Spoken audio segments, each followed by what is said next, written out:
Israel is urging Palestinians to evacuate eastern Rafah ahead of a potentially imminent ground invasion. And severe weather brought heavy rains and widespread flooding to parts of Texas over the weekend. Good morning. I'm Windsor Johnston with NPR News, and here are today's top stories. Israel is sending messages to Palestinians in southern Gaza to evacuate as it steps up operations to fight Hamas in Rafah.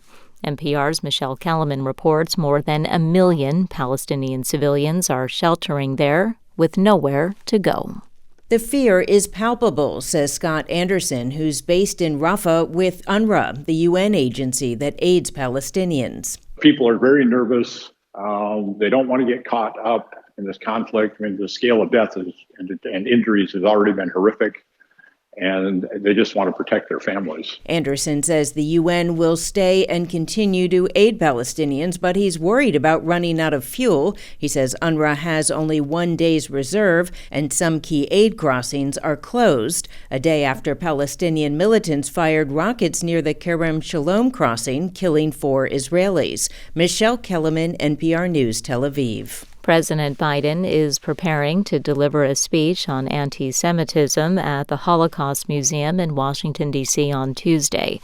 NPR's Mara Liasson reports Biden's speech comes as his administration grapples with the deep divisions in the U.S. over the war in Gaza. The president is trying to strike a balance between free speech and lawlessness, saying there is a right to protest but not a right to cause chaos.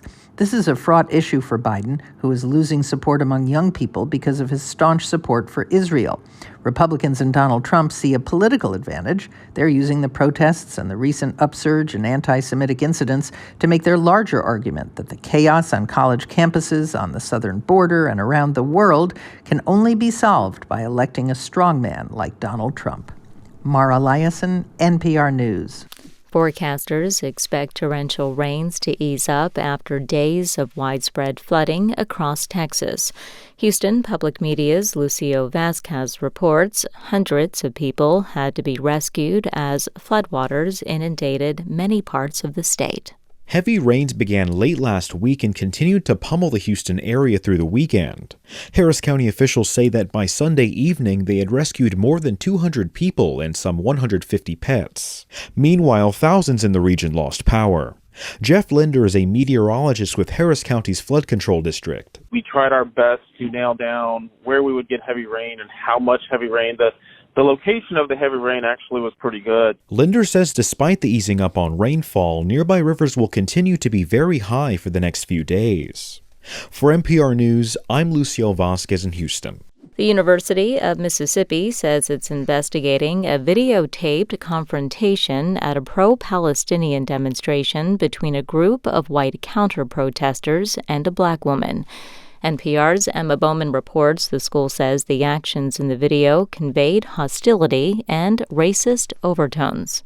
The incident took place on Thursday during heated confrontations between pro-Palestinian protesters and a larger group of counter-protesters. In a video widely shared on social media, a black woman and a group of white male counter-protesters are seen yelling at each other. One of the men makes monkey noises at the woman. Others in the crowd chant "Lock her up." In a letter to students and faculty the next day, Chancellor Glenn Boyce said that some had acted in conflict with the university's values. The school says it's looking into whether additional student conduct cases are warranted. On Saturday, a fraternity at the college said it had dropped a member from its chapter for the, quote, racist actions in the video. Emma Bowman, NPR News. Pop star Madonna capped off her celebration tour with a free concert on the beaches of Rio de Janeiro last night.